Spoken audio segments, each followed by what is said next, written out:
The wedding in Santorini was supposed to be Destiny's grand triumph. 50 missed calls in a single night. I assumed my parents were calling to brag about her ring. When I finally answered, I found the celebration had self-destructed in ways my logical brain couldn't process. But before the chaos, there was only the steady hum of my refrigerator in Boston. The blue light of my phone screen was the only thing cutting through the darkness of my living room. Just me, the silence, and a digital wall of impending disaster. Welcome to Turning Tables Stories channel. I'm currently enjoying a quiet cup of coffee while watching the view outside, but that stillness stands in stark contrast to the digital chaos Gabrielle was about to face. Before we continue, tell me, where are you listening from, and what's your favorite drink right now? I'd love to hear from you as we head back to that dark living room in Boston. My phone vibrated again against the mahogany surface of my coffee table. The light was an aggressive, clinical blue in the total darkness of my Boston apartment. It was 11:51 p.m. A Venmo request popped up from my mother, Emily, $4,500. The attached note was a masterpiece of desperation and bad acting. Gabby, sweetie, the resort at Oya is being impossible. Their card machine is down and they need the final deposit for the rehearsal dinner now. Please Venmo it, just for an hour. Your father will pay you back as soon as he moves money from his savings. I stared at the screen. As a senior compliance officer, my entire professional life is built on detecting patterns of fraud. This wasn't a family emergency, it was a recurring transaction. The broken card machine excuse was a family classic. It was the same recycled lie they used when my brother Tyler got into legal trouble last year and needed immediate bail money.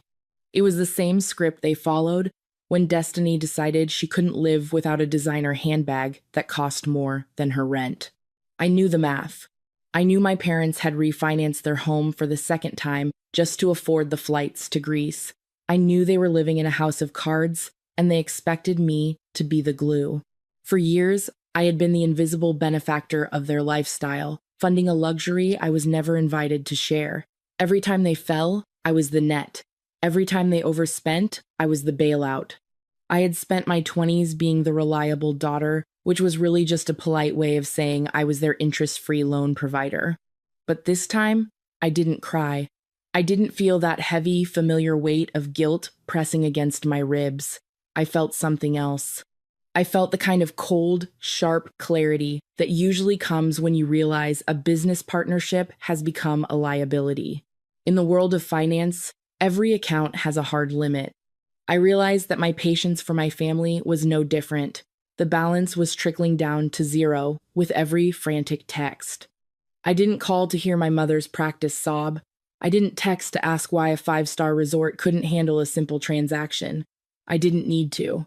I knew their credit was a graveyard of maxed out limits. I typed one single word into the message box. No. No explanation, no apologies. I hit decline on the Venmo request. Then I swiped into my settings and engaged the Do Not Disturb mode. I plugged my phone into the charger and watched the screen go black. I walked to my window and looked out at the Boston skyline. This wasn't a breakdown. This was a balance sheet. I was done funding the circus. I went back to my desk, opened my laptop, and went back to my spreadsheets. The numbers in front of me were honest. They were stable. They were exactly where they were supposed to be. Inside, my laptop glowed with a different kind of sunrise, the kind made of facts, numbers, and quiet retribution. I sat in the soft glow of my desk lamp, the silence of my Boston apartment, feeling like a hard-earned dividend. For 5 years, I hadn't just been a daughter. I had been the primary underwriter for a failing enterprise known as my parents' ego. I closed my eyes and could almost see the paper trail of my own exploitation. I remembered the frantic call from my father, Bradley, 3 years ago. He needed $6,000 for an emergency surgery he hadn't planned for because he had spent his actual emergency fund on a new truck he couldn't afford. Then there was my mother, Emily, and the $12,000 in credit card debt I wiped clean after she went on a shopping spree just to keep up appearances with the women at her country club. They never asked if I was okay. They only ever notified me of the balance. While I was skipping vacations and working 60-hour weeks to build my career as a compliance officer, Destiny was busy manufacturing a life for the internet. I had paid for her so-called fashion internship in Milan 2 summers ago, which I later discovered was just a 20-day shopping trip. She spent $5,000 of my money on outfits just to take photos in front of cathedrals for 10,000 followers who did thousand know her middle name. My family viewed my bank account as a communal asset and my personal boundaries as a declaration of war. This is what I now recognize as the trap of normalized cruelty. In a toxic family dynamic, the responsible child is eventually stripped of their humanity and reduced to a utility. They didn't see my discipline or my late nights at the office. They only saw an unlimited line of credit with a pulse. They had spent decades normalizing the idea that my only value was what I could provide. To them, my success wasn't something to be proud of, it was something to be harvested. It is a specialized form of manipulation, where your competence is used as a justification for their abuse. They called me the strong one, but that was just code for the one who could be bled dry without complaining. I looked at my hands and thought about the countless hours of overtime and the missed social life I had sacrificed to ensure they didn't lose everything. I had carried the weight of 4 people's lives on my shoulders, and they hadn't even bothered to ask if my back was hurting. They had romanticized their parasitism as family loyalty, but the balance sheet told a different story. It told a story of one person building a future while 4 others tried to burn it, just to stay warm. I looked at the dark screen of my phone and realized that my role in this family hadn't been built on love. I decided to stop engaging with the constant broadcast of their demands. I was done being the audience for their manufactured tragedies. My compassion had been a luxury they'd overdrafted for years, and tonight I was closing the account for good. The math was finally simple. I owed myself more than I would ever owe them. I woke up to a heart attack, not a medical one, but the kind of adrenaline surge that only hits when your phone screams at you in the dead of night. It was 3:17 a.m. The notifications were stacked on my lock screen like a wall of bricks. 50 missed calls, 12 voicemails, 84 text messages. The breakdown was terrifying. Mom had called 20 times, Dad 15, Tyler 10. Even Destiny had tried me 5 times. The texts were a garbled stream of unfiltered panic. Pick up, emergency, police, answer the damn phone, Gabrielle. My hands were steady, but my pulse was a drumbeat against my eardrums as I unlocked the screen. The silence of my Boston apartment suddenly felt heavy, like the air before a lightning strike. I pressed call back for my father, Bradley. He answered on the first ring. He didn't sound like the man who had lectured me about family obligations a week ago. His voice was an octave too high, cracked and breathless. In the background, I heard shouting in Greek, the static of a police radio, and the unmistakable sound of my mother sobbing a deep, guttural wail that made my skin crawl. Dad, what is going on? Is someone hurt? I asked, my voice clinical. It's a disaster, he choked out. Everything is gone. Julian, that bastard, left. My mind automatically began to categorize the information. What do you mean he left? He's gone, Gabrielle. He took the cash gifts. He took the jewelry. He took the rental car. He wasn't some tech billionaire. He was a professional scammer from Athens with a record longer than your arm. He left Destiny at the altar. I sat up and rubbed my temples, trying to process the sheer scale of the stupidity. Okay, I said, that's terrible. But why are the police there? Did you file a report for the theft? No, Dad stammered, the panic turning into something sharper, something more aggressive. They aren't here for him. They're here for us. Tyler and your mother. They didn't take the news well. There was damage, Gabrielle. Significant damage. He whispered the next part, as if the walls of the police station could hear him. The villa in Oya. They started throwing things. Expensive things. A statue from the 1800s. Some original paintings. The owners called the authorities. They've arrested Tyler. They have Destiny in a holding room. They took our passports. They won't let us leave the island. The trap was being set. I could hear it in the way he hurried his words. You need a lawyer, Dad. Call the embassy. We don't have time for the embassy, he snapped. The Greek authorities are holding Tyler and Destiny on felony fraud charges. The villa owner's attorney just told us they'll only drop the criminal complaint if the €55,000 damage is settled in full, right now. Otherwise, they'll be transferred to a mainland prison for trial. Gabby, please, it's a civil settlement, not a bribe, but we need the wire transfer immediately. Otherwise, your sister goes to prison. Gabrielle, a Greek prison. You have to do this. We are your family. The guilt he was trying to install was a piece of software I had already uninstalled. I listened to him scream my name through the phone, and all I saw was a bad investment asking for one more injection of capital. I didn't answer right away. I pulled the phone away from my ear and hit the speaker button. I needed my hands for something more reliable than my father's word. I opened my laptop, the screen reflecting a cold, clinical light against my face. My fingers flew across the keys as I logged into my primary banking portal. Gabrielle, are you there? Are you doing it? My father's voice was a tinny, desperate screech on the desk. I'm checking something, I muttered. I wasn't checking my balance, I was checking my exposure. I logged into my credit monitoring service. I hadn't looked at it in a month because my finances were usually on autopilot. The dashboard loaded, and a bright red banner flashed at the top of the screen like a siren's light. Alert. New account opened 14 days ago.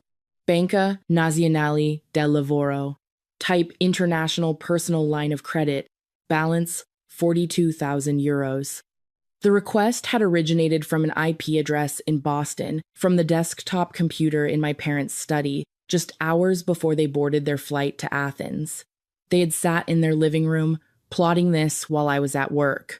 Then I saw another red flag, a rental agreement check for the Oya estate. I opened the PDF attachment. I felt the blood drain from my face, leaving me cold and dizzy. The name on the lease for that 17th century villa wasn't Emily or Bradley. It was Gabrielle J. Harper. My signature was scrawled at the bottom, a clumsy forgery.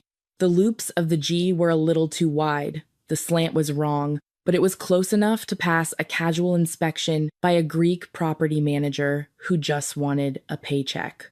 Dad, I said, my voice as flat as a dead heart monitor. Who is the renter of record for that villa? What does it matter? We need the money. Who signed the lease? Dad. There was heavy, ragged breathing on the line. Then my mother's voice cut in, shrill and frantic. She must have grabbed the phone. We didn't have a choice, Gabrielle. Your credit score is perfect. You never use it. We were going to pay it off with the wedding gifts. Julian said his family would cover the venue costs eventually. You stole my identity, I said. The words tasted like ash. You didn't just spend my money. You hijacked my future. You rented a historical landmark under my name, and then you trashed it. We did it for the family, Mom screamed. Don't you dare get self-righteous with me. If you don't pay this, you are the one liable. The contract is in your name. If we don't pay the damages, the police will come after you for the debt. They'll ruin your career. You'll lose your license. I sat frozen. The trap snapped shut. They weren't asking for a bailout. They were asking me to cover up a felony to save my own skin. If I paid that €55,000, I was acknowledging the debt was mine. I was accepting the fraud. I would be paying to fix a villa I never set foot in, to save people who saw me as nothing more than a credit score with a pulse. They thought they had checkmated me. They were banking on my shame, but they forgot one thing. I was a compliance officer. I knew how to mitigate risk. And the biggest risk to my life wasn't the Greek police. It was them. The silence on the line was thick, punctuated only by the ragged breathing of people who had finally run out of lies. I sat in the blue light of my laptop, looking at the €42,000 debt that now carried my name. My parents didn't sound like family anymore. They sounded like the subjects of a forensic audit. How much of the surgery fund is left? I asked, my voice as steady as a ledger. 3 years ago, I had established a high-yield savings account for them. I had made my mother a joint owner for emergency access only. A professional lapse in judgment I now realized was my greatest mistake. I thought the emergency would be a hospital stay, not a destination wedding.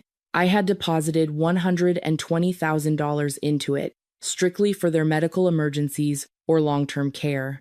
It was the only reason I could sleep at night while they lived their reckless, credit-fueled lives. "It's gone, Gabrielle," my mother whispered. "All of it. The deposit for the estate, the catering for 50 elite guests, the private boat tour Julian insisted on. We needed that money to secure the venue. $120,000. That wasn't just a number to me. It was 5 years of 60-hour work weeks. It was every missed holiday, every vacation I didn't take, and every lunch I brought from home while my colleagues ate out. I had built a fortress of security to protect them from themselves, and they had dismantled it to buy a 3-day fantasy for my sister. They hadn't just stolen my credit, they had looted the very safety net I'd woven to catch them when they eventually hit the bottom. "You spent your own survival fund on flowers and a fake groom," I said.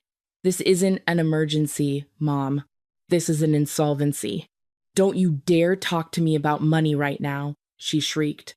The transformation was instant. The begging was gone, replaced by the sharp, familiar edge of her manipulation. "If you don't authorize that €55,000 wire for the damages, we will tell the authorities that you are the mastermind. The lease is in your name. The credit line is in your name. If this goes to court, we will testify that you authorized everything to avoid taxes. Think about your career, Gabrielle. Think about your license. One fabricated ethics report to FINRA or the SEC, and your precious compliance career is dead. We'll tell them you laundered the wedding funds through us to dodge federal taxes. They'll strip your credentials before you can even explain." I rubbed my eyes, trying to summon the old, programmed feelings of panic or shame, but there was only clarity. They were no longer my parents. They were a predatory liability attempting a hostile takeover of my life. They were banking on my fear of scandal, assuming I would pay anything to protect my professional reputation. They thought my integrity was a weakness they could exploit one last time. They weren't shocked by what they had done. They were only shocked that I had stopped playing along. My mother continued to rant about the duty of a daughter, but her words had no currency left. I looked at the forgery of my signature on the digital screen, the clumsy G. Harper that was supposed to be my death warrant. For 30 years, I had been the silent investor in their version of family. I had been the one to fix the broken card machines and pay the bail bonds. But the subscription had become too expensive, and tonight I was finally hitting the unsubscribe button. I sat in the dark, the blue light of my laptop screen, illuminating the forgery of my own name on the Oya estate lease. My father's voice was still pleading in my ear, a frantic, incoherent loop of blood and family. I didn't feel the old programming kicking in. I didn't feel the urge to fix the mess they had created. I felt like an auditor who had just found the final, damning piece of evidence in a decade-long fraud case. "Put the officer on the phone," I said. My voice was stripped of all emotion, clinical and cold. "What?" "Gabrielle, no, you don't understand," Bradley stammered, his desperation reaching a fever pitch. "If you talk to them, it's official. Just wire the €55,000. We can solve this as a family."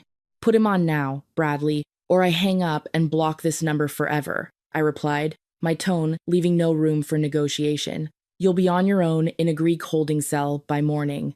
There was a scuffle, the sound of the phone being snatched away, and then a deep, weary voice spoke. "Nye. This is Inspector Giorgio." "Inspector Georgiou," I said. I was recording the call on my laptop to ensure a perfect paper trail. "My name is Gabrielle Harper. I am a senior compliance officer currently located in Boston, Massachusetts, United States. I am calling to report a crime." "Gabrielle!" I heard my mother shriek in the distance, a sound of pure terror. "Shut up! Don't you dare!" I ignored her. I was focused on the inspector's professional silence. The people currently in your custody have committed international identity theft and financial fraud. I did not sign the lease for the villa in Oya. I did not authorize the €42,000 line of credit. I have been in the United States for the last 6 months. My passport stamps and my employer can verify my location immediately. The inspector's tone shifted instantly, from annoyance to professional alertness. Understood, Miss Harper. We have the documents here. You are stating these are forgeries? Yes, I am officially flagging these transactions as criminal activity. I am also contacting the United States Consulate and my bank's fraud department as we speak. Proceed with the charges for the vandalism. They are responsible for the restoration and the fines, not me. The background of the call exploded. I heard the metallic click of handcuffs. I heard Destiny wailing, a sound of pure, unearned victimhood that no longer moved me.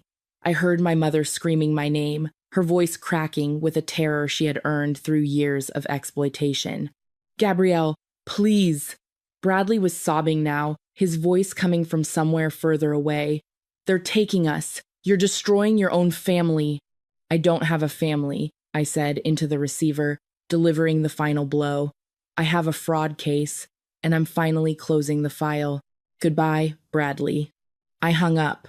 The silence that followed in my apartment was absolute. It was the most expensive silence I had ever bought, costing me a family I never really had, but for the first time in 30 years, I could finally breathe. The legal aftermath was swift and final. Greek authorities do not take the destruction of historical landmarks lightly. Tyler ended up serving 18 months in a facility outside of Athens. Destiny was deported, her social media accounts deactivated after the influencer wedding of the decade became a global case study in fraud and vanity. My parents, Emily and Bradley, were forced to sell their suburban home to cover the massive legal fees and the restitution costs for the villa. They now live in a cramped 2-bedroom apartment on the other side of town, finally facing the reality of a budget they had spent a lifetime ignoring. I did not take pleasure in their ruin. In fact, I did not look back at all. I was too busy sowing a different kind of harvest.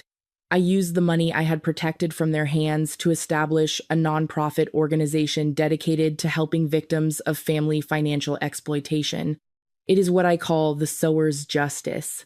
While my parents focused on the justice of punishment, obsessing over what they had lost, I focused on the justice of creation. My revenge was not their poverty. My revenge was my own peace and the ability to ensure no one else would have to feel like a hostage to their own bloodline. It is winter now in Boston. I am standing by my window, watching the first heavy snow of the year cover the skyline in a silent white blanket. I drink my coffee black, and for the first time in my life, there is no noise in my head. No frantic requests for money, no guilt-laden voicemails, no frantic calls at 3 a.m. I have realized that boundaries are not acts of war, they are acts of love for the self. Blood should be a bond, not a chain. To those of you who have always been the responsible one, the invisible one, or the wallet for your family, I am writing this for you. You do not owe your future to people who only see you as a resource to be mined. You are not a safety net for people who refuse to stop jumping. Walking away is not a betrayal of them. It is a commitment to your own survival. I have come to realize that the most expensive thing I ever bought was my silence. It cost me a family I never really had, but it bought me a future that is finally and completely mine. Don't let anyone use the word family to steal your light. If you support the choice to choose yourself, please share this story with someone who needs to hear it today.